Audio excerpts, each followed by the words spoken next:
everybody, and welcome to another episode of Too Weird Didn't Watch, the show where we make fun of movies that we have not seen, based on nothing but their weird descriptions. I'm Brantley. And I'm Albert, and today we're kicking things off with Mutants.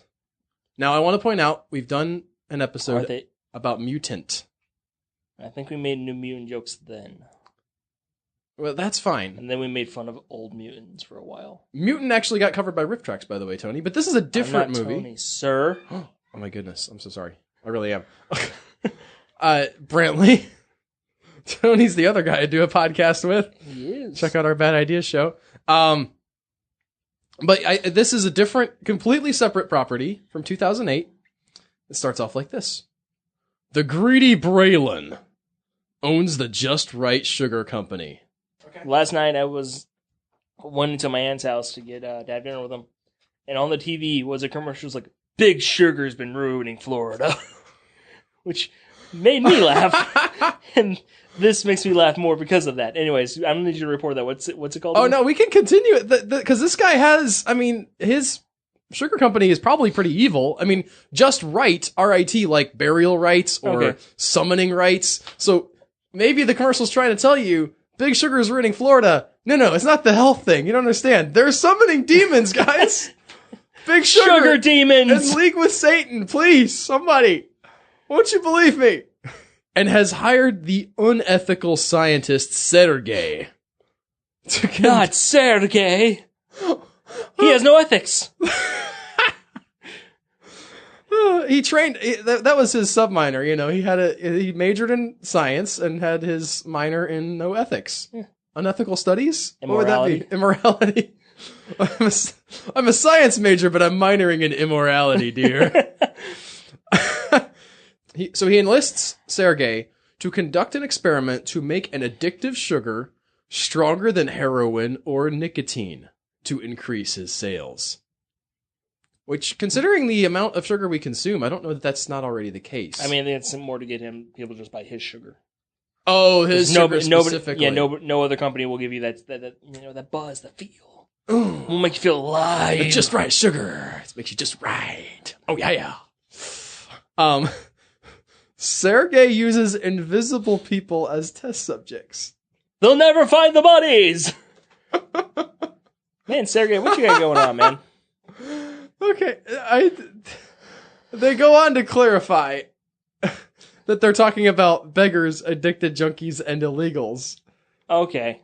But in my mind, all of these beggars, junkies, and illegal people are also invisible, literally. I know that that's actually a term used to refer to those demographics, but your phrasing is important, people. I love the kind of honesty of beggars who are invisible and still beg instead of robbing.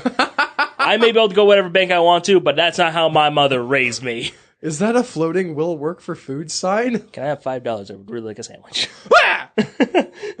Or they scare people and hope they drop coins. Boo! Man, everybody just keep putting the wallet inside. Frank, maybe try just taking their wallets. No, this will work one day, Jim. Do I look like Sergey to you? I don't know what you look like. We're both invisible. I haven't seen you ever.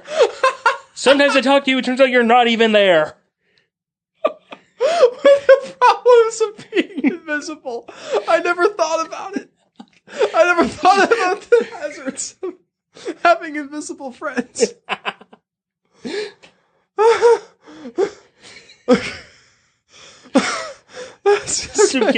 would just imagine working at a soup kitchen where half the invisible dude or half the homeless people are invisible, so you just have like dirty coats just sitting there, just lifting spoons and stuff. It's like, this is so weird, but I can't say anything because then I'm kind of a jerk. The soup's like sloshing around in their stomachs because it hasn't been dissolved yet because it's Invisible Man rules. Yeah, the half an hour. Yes. Man, that guy's life. The sad thing about being an invisible beggar is, like, the only way you can be seen is to eat something, and then once you've eaten something, people are like, well, you don't need my money, you clearly have food in that stomach, so... It's like a catch-22, really, you can't escape. Anyway, he's doing those experiments in the clandestine Shadow Rock Mill. When Braylon's men mistakenly kidnap Ryan, who is the brother of his secretary, Aaron... Who is either a beggy, a junkie, or what was the other one? Or Or a beggar, illegal. not a beggy. A beggar, addicted junkie, or an illegal. But He might be that last one, but... So Braylon, his guys kidnap the brother of Braylon's secretary? Yes. And the son of his security chief, Griff. What kind of people is he hiring? Like... The secretary and the No, to where they security chief still got look it like on. either homeless people or junkies. Is he just hiring junkies? If so, get those people medical help, dude. I get that you're kind of a shady business dude, but take care of your employees. What, is that why they're... I mean, they're doing the experiments on the junkies. Yeah, they're taking them. I Right. mean, I'm assuming they're not just like experimenting and then releasing to see what happens in the wild. It's not a catch and release program. Well, what are they gonna... If a junkie... Like, some guys took me and experimented on me, man. Also, You wait, gotta hang help. on. If you're testing addiction, why are you using a junkie? They're already addicted to something. How do you know it's what you're trying to use? Sergey doesn't have any ethics. He doesn't need to tell Braylon that. Just like messing with people and just like, clearly they're having signs of addiction. I'm going to heroin and make sure it's perfect for you, sir. Inject him with more chemicals. Anyway, they kidnap Ryan, and Hannah, the youngster, becomes an important There's also- non-contaminated subject. There's also the more fun, where this is just a universe where some people are just born invisible. And so they kidnap him and just, like, there's literally no way to tell if they're related to somebody by looking at them, because it's like, I don't know what his face looks like. Like usually being invisible causes you to become a beggar or a junkie Because because tough people to are make like, a living. I mean, people are just inherently not trusting if you can just walk around naked and steal stuff. Yeah, but this guy had a very loving And there's family. just like a hyper paranoid world. Man, this is an amazing fiction we're spinning right here, Brentley, around this very dumb story. There's also, as I mentioned, the youngster Hannah, who becomes an important non-contaminated subject. I guess everybody else is addicted. She's the control, I guess. Yeah. Normally you have more than one, but all right. Sergey, not big on that whole Ethics That or one. science. rigor. He's not big on rigor. However, Aaron receives some mysterious emails from the unknown Cinderella. Cinderella. With a picture of Ryan. What does it look like? It's an X-ray. It's like a landscape. Here's a picture. Here's what he looks like.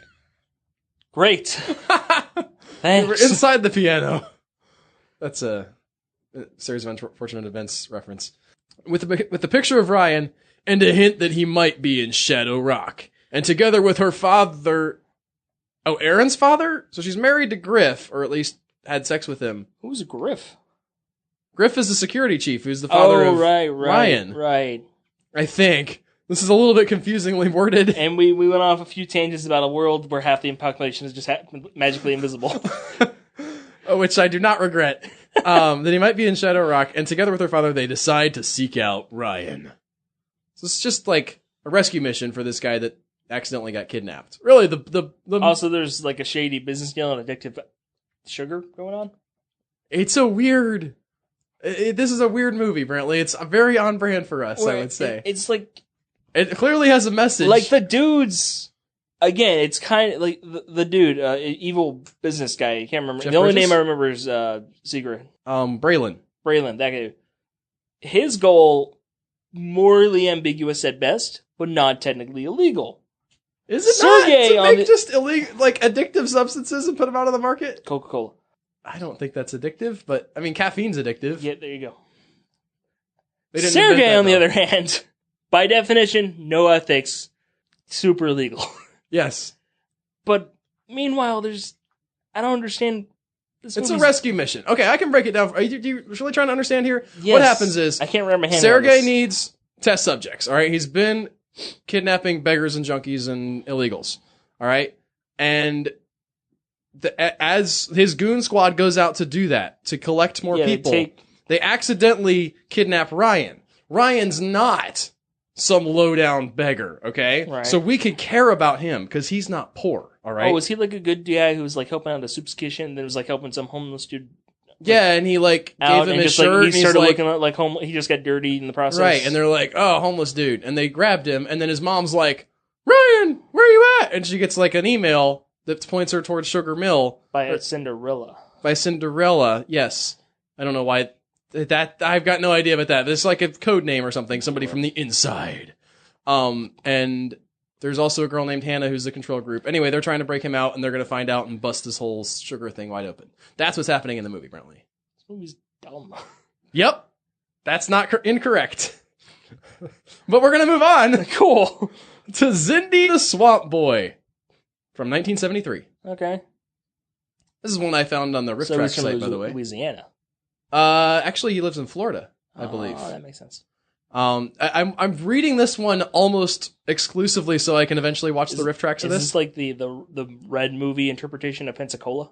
Oh, I don't think so. I think it's more southern Florida. Okay. To those of you who haven't seen Red, there's a bit where Pensacola is a fairly modern city. Yeah. I would say it's not like New York, but there's 2 malls. It's not like New York. Okay. It's not even close. It's not, but it is a city. But in the movie Red, there's a bit where they go after Marvin, and it says Pensacola, and it's like the middle of the Everglades. Which we don't really have. No. Like, there's... Pensacola's on the beach. Yeah. It's hot and muggy and, like, just sort of humdrum city. It's not... There's no swamp, really. Anyway. Zindi and his grandfather live in the swamp because Gramps killed a mobster, and he's wanted by the law. Are you okay? Go, continue. You're welcome. I need more movie to just absorb this all. Zindy's parents are also dead. It makes sense. The mom was probably pissed. His only friends are a chimpanzee and a pet tarantula. The review, by the way, or the description points out the chimpanzees are not native to Florida. I mean, plenty of people have them as pets, and we do have the highest level of invasive species anywhere on the planet, so continue. His main foil is a hungry puma. Or puma? How do you say that? Puma. Puma? Okay. Or if you prefer mountain lion or cougar. I prefer cougars. I'm sure you do. After endless scenes of walking around the glades and paddling through the swamp, Zindy's grandfather dies a horrible death in quicksand, and Zindi is mauled to death by the puma. So we don't really have pumas around here, but we certainly don't have quicksand. There is, however, Florida panthers. I'll give them that one. But they're super rare. That's the end of the movie. That's the end of the movie? He gets mauled to death by the puma. What else would there be? It's Zindy the Swamp Boy, and he just dies at the end. His gramps? This is so confusing. I was picturing he would come back as like an angry swamp ghost. That sounds amazing. That's Man-Thing and Swamp Thing. Is Man-Thing a swampy guy too? Yes. Okay, I haven't seen Man-Thing. I really want a Swamp Thing. Good movie. I think they had him in like Justice League Dark, the animated movie, and I'm not interested in that. And then they've got like a DC All Access like exclusive TV show that I'm probably not going to pay for. So. Man-Thing is sometimes part of the Howling Commandos whenever that's made out of monsters. Mm-hmm. And he was on the 3 episodes of the Spectacular Spider-Man that was dealing with him, their Halloween episodes. So you had Werewolf by Night, who was one of my favorite Marvel characters because he's a werewolf. You had Blade on there because vampires. Right. You had some Egyptian name, the Living Mummy. You had Morbius, the Living Vampire. And you had Frankenstein monsters, and you had Man-Thing. And Man-Thing gives Spider-Man a hug, and Spider-Man's like freaked out because it's a giant swamp monster. Right. And Frankenstein's like, he likes you. How do you know? You would have melted otherwise. Don't let him hug people. So, I guess that was a quick look at Zindy the Swamp Boy. I don't know where to go with that.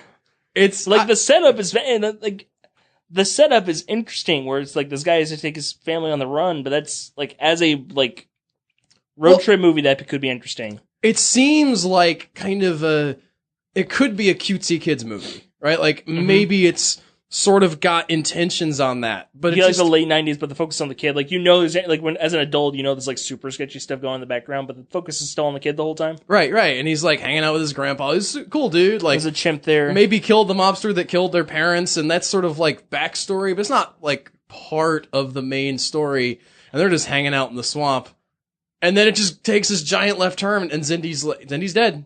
Gramps is dead. End of movie. Thanks for watching. Every named character, every important character in this movie is dead. Yeah. Except maybe the 2 cops that are probably chasing after, looking for Grandpa. They probably die in the swamp somehow his too. Hat sitting on top of the quicksand. Next up we have Something in the Dark. But the light's on. From 2018. Ooh. This year. Or coming up, possibly. I don't remember where I got this one from, so I don't have IMDb open right now. By the way, I haven't seen it. A supernatural thriller, Something in the Dark, is about a mysterious eyewear that allows a blind woman to see ghosts. Okay. Just ghosts. That's it. She can't see it, but she can see ghosts. She puts on... I'm blind. I guess I'll put on this mysterious eyewear for some reason. I mean, she gets a seeing eye ghost. She's like, no, there's a wall right here. I know you can't see it, but right where my hand is, right here, wall. 2 steps to the right. I don't want to walk through you, though. 2 steps to the right, please. She's very awkward about walking through this thing. I mean, it'd be weird. Oh, okay. So, it's not just ghosts, Brentley. Because the next episode says... so much more fun. Is it? Since they let her see real people as well, she is unable to distinguish between the living and the dead. So she can just see people? She... I know that in reality, she probably just can just see it and ghosts are there and they just look normal to her. Yeah. It's not even like the I can see dead people thing. They're just like walking around as they were in life, not like with like big holes inside of their shadow or anything. So they just look like people. Right. She's the one person that bridges the gap in invisible people world. Where she can see everybody. She soon glimpses death itself stalking her and must discover why it has come for her. Lady, go to a different optometrist. Please. Because you can cheat. If you can figure out if you can who's alive or dead. Well, she can't figure it out, though. She just sees by the looking, dead. she can probably talk to them. I guess she could. If she can't, then that's just weird. Like, it's not bad, it's just odd, like an odd choice. This seems like... Although I don't know how she would hear them without, like, a hearing aid. She has to hang out with the deaf guy with a hearing aid. It's like white. It's like a weird, like, off branch of white noise. There's also Defula. We did the blind dead thing, and I really regret not doing a blind dead meet Defula joke. I mean, when did we do Defula? That was a while ago. That was a couple of recording sessions back. We record about 3 at a time, so that's not that uncommon that we would have, I guess, missed from several months ago. But yeah. I remembered it later. Next up, we have Cruel Jaws from 1995. I mostly like this one because of the name. Like, they've made Jaws, and we're like, we want to rip it off. Okay, here's our spin. It's Jaws, but the shark is mean. A tiger shark bred by the Navy as a killing machine is wreaking havoc in the sleepy tourist town of Hampton Bay. Ring any bells? It's Jaws right now, so I can't tell. Days before the annual regatta celebration, the townspeople are faced with financial ruin if something isn't done about the newfound shark problem. Like I said, it's still just Jaws, so I can't tell.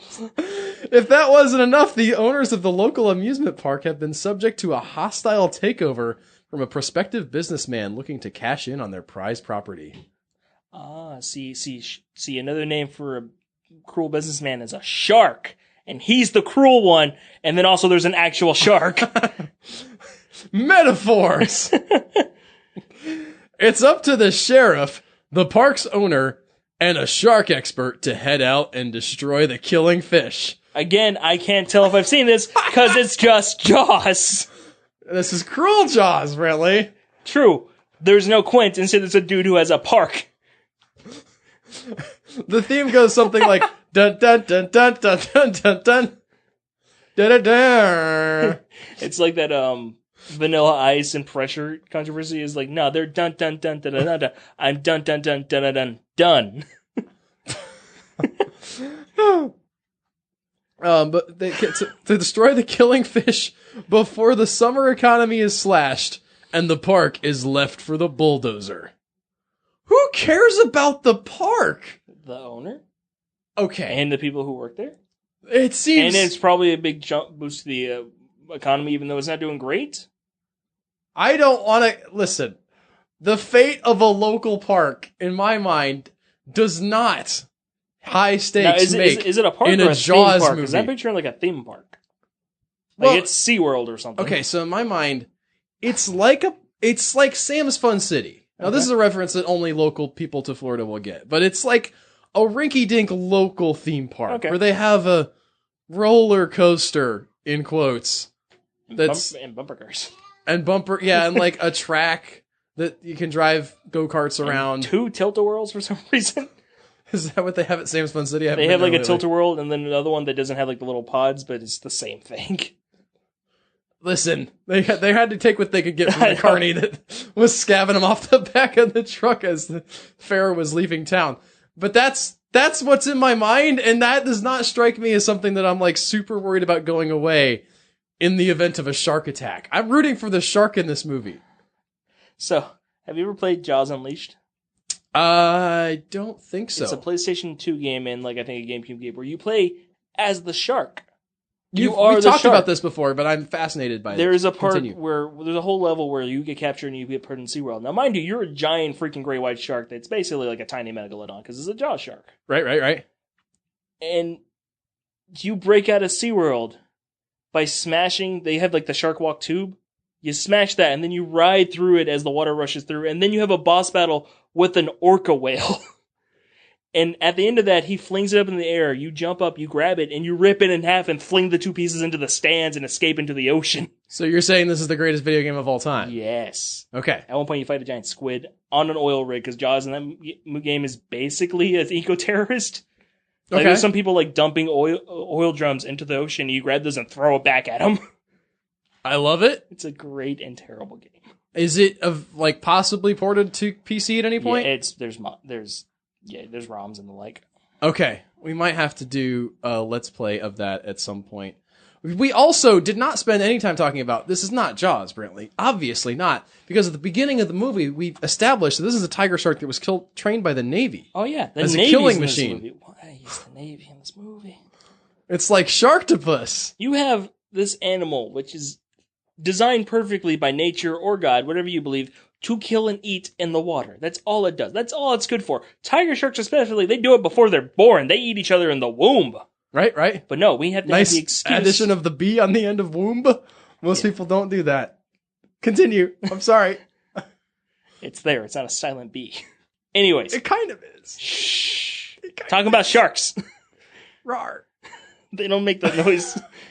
Not like the shark from Flipper that roars at things. Roaring sharks are my favorite movie thing ever. So dumb and beautiful.